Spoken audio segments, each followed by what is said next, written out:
Welcome into Extra Time. Don is with us and Shaka, the hair is gone, man. People will be disappointed. They liked it. No, they didn't. They did. Nobody liked that. No, they didn't. I heard they did. It was horrendous. No.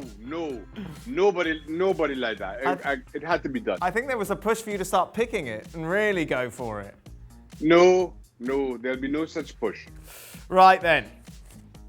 Now that football has returned, when will Shaka's power rankings finally make its glorious comeback? Oh, that's what we all miss, really. No.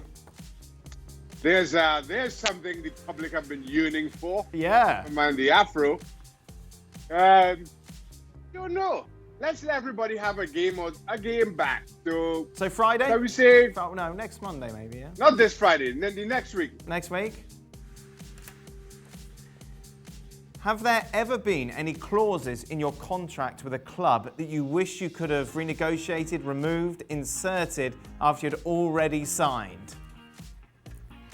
Hammer of the Year bonus would have been good for you, Shaq. It sure would have been. Yeah. A clean sheet bonus that year. So that year, 1999, I think only Arsenal and Man U may have kept more clean sheets than West Ham, but we conceded more goals than we're about fifth worst in goals conceded. So figure that. We kept a lot of clean sheets, but when we conceded a lot. Did you have a clean sheet bonus, Shaq? No. Ever? No, not at all. It wasn't a thing. I think I may have had one at Pompey, but not before. How much would it have been for? I'm gonna get. I think around £1,000 a clean sheet. Somewhere around there. What are you laughing, Don? Well, it's pointless of asking for that, isn't it? Amount of goals he was letting in. It was all right. It was all right. I took such a big pay cut coming from West Ham that I had to kind of shoehorn something in somewhere. And remember when I went there, we were in the championship, so I kept a few clean sheets. It was all right. Yeah, Maserati, baby. Mm-hmm. Don? No. I've never had any whatsoever. I didn't think of sort of getting any in because I wasn't really a prolific goal scorer. I wasn't someone that really got tons of assists. I couldn't have a clean sheet bonus because I was a number 8 box-to-box player. So I was just happy just to sign the 4 years and move on because someone reminded me the other day on social media that I've not played more than 100 games for any of my clubs. Wow. Which is astonishing. So I must have just took the money after 2 or 3 years and just moved on 10 times. Oh, people really didn't like you. Yeah. when you make the kind of money that Don does, you don't get any more clauses than that. Yeah, that's true. Shaq, was that your alarm going off? What was it reminding you of? I'm doing a talk shortly. Are you, Shaq? Mm-hmm. About Maseratis? No. That's all I'm offering. If United signed Sancho and Van de Beek, will they be title contenders, Don? No, I mean, they'll be closer. I mean, I love Van de Beek. I think he's a terrific player. Reminds me of my mate Frank Lampard, gets goals from midfield. And Sancho could be a potential world beater, but I think they need a little bit more than that. I just think the dilemma and the fascination with Man U at the minute is what's going to happen with Paul Pogba and Bruno Fernandes. Are they going to be playing as a pair? Is Pogba going to be sold on? I think they need more than them two, but that would be an unbelievable start. Dan, just a minute. I mean, I know between now and the end of the summer, every time Manchester United are linked with a player, we're going to get asked this exact same question. Does that mean they're going to be title contenders? Can we just record one segment now, saying no, and just roll that every single time it comes up? Problem is, Shaka, appearances. It depends what's in your contract. This is it, isn't it? Don is paid by his appearance. You're full-time. So for you it works, for Don not so much. So yeah, that's right. I've got the Hutchison deal. You call that the Hutchison clause. We asked this yesterday to Frank and Craig, so let's ask it to you boys. Were you friends in your playing days? Was there ever a teammate or opponent that you despised during playing days who would later in life become a friend of yours? Do you want to take the lead? Do you want to take the lead on that, Shaq? Craig Burley. How's that? That's about all. That's Yeah, about but the you only were person- friends during your playing days. Now, not so much. I think for what? I think there's Robbie not for Savage me. for me. No? He surprised me, Robbie Savage, because he was one of them players that you just despised playing against every single week because he was mouthy, he was in your ear, he was just sort of ratting around your feet. We all give a little bit of verbals back in the day. That was part of our culture. But having worked with him, he's a funny guy. He's a stand-up guy.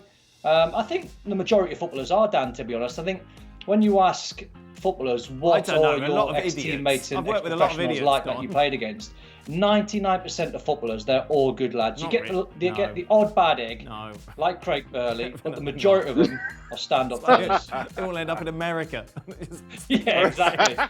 Come over here. Who are your best friends from football, Shaka?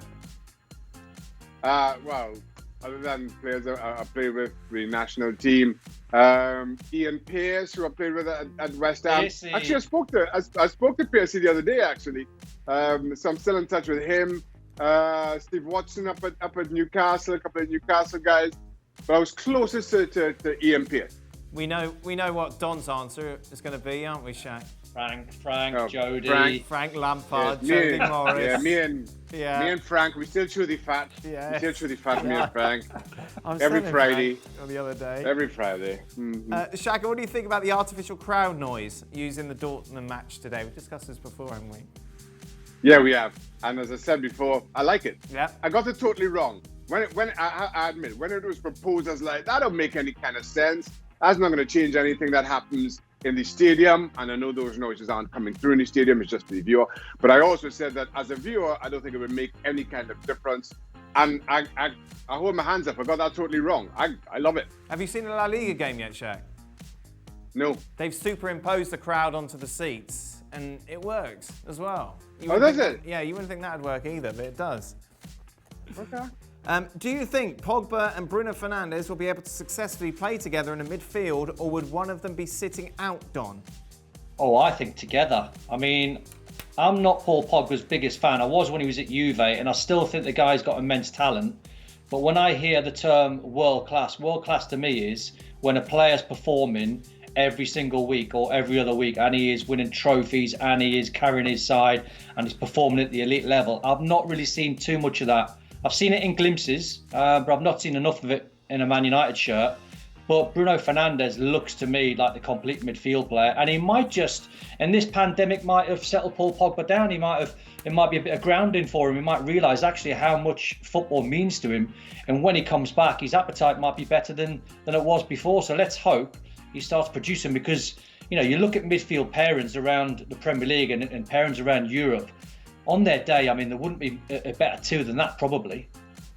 Shaka, who's the best goalkeeper in the Premier League since 1992? Well, since it started. Well, you know what I'm going to go for. You're I'm going going to to say Peter Schmeichel. Of course I am. Right, we should just record that. Use that as well from the archives. Yeah, exactly. But can I just ask something here quickly, Dan? Is that a Balenciaga T-shirt that Don is wearing? It might be, Shaq. It might be. For a player who's not played 100 games for anybody, you sure have expensive taste, Mr. Hutchison. Well, you've just, I took the money, Shaq. I moved on. I played 99 games and I went somewhere else. I've never heard of this. Who is this brand? What's happened? Balenciaga. I don't know, but how's this brand getting a mention? Is this posh, is it?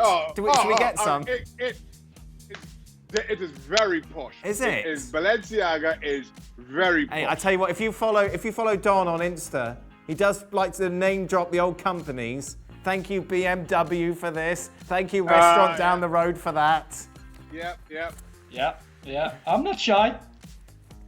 Oh, clearly with a Balenciaga T-shirt. You need to look that up, Dan, I'm telling you. Really? Listen, there's a saying in Gateshead, shy Ben's getting out. If you don't ask, you don't get. Final question. What was your worst single performance in a match? Well, that's going to be here for a long time. Normally it would go around the 99th game mark for Don, whichever club he was at.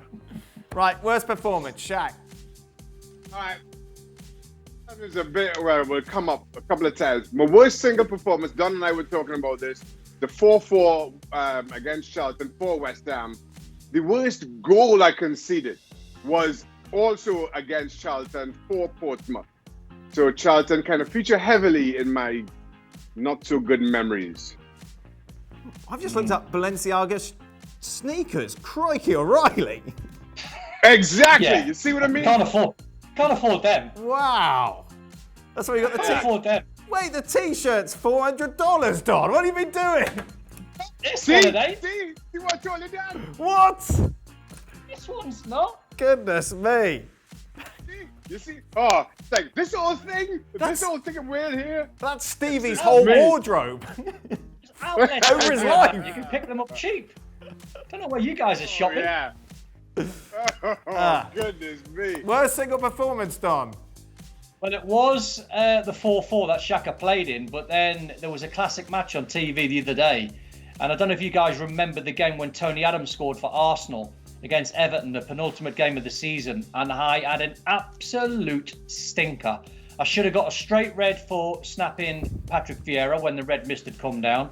I got away with that. The referee said play on, no card. Then I went through, I think, another Arsenal player, I can't remember who it was, in central midfield, might have been Ray Parlour.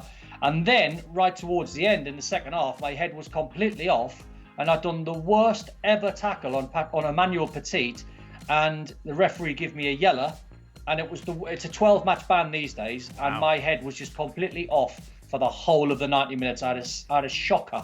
Probably gave the referee some t-shirts before the game or something, some sort of bribe. That is it then. Thank you very much. Thank you, Don. Maybe you could, instead of buying t-shirts, get some earpods next time. That'd be nice. Yeah, shall I? Yeah, I'll contact them. I'll tweet them. Get some Balenciaga. Get some Balenciaga AirPods. That's it, gents. Thank you very much. More of this nonsense tomorrow. Be sure to join us. Well, thank you very much for watching ESPN on YouTube. For more sports highlights and analysis, be sure to download the ESPN app. And for live streaming, premium content, and let's not forget as well, ESPN FC 7 days a week. Subscribe to ESPN+.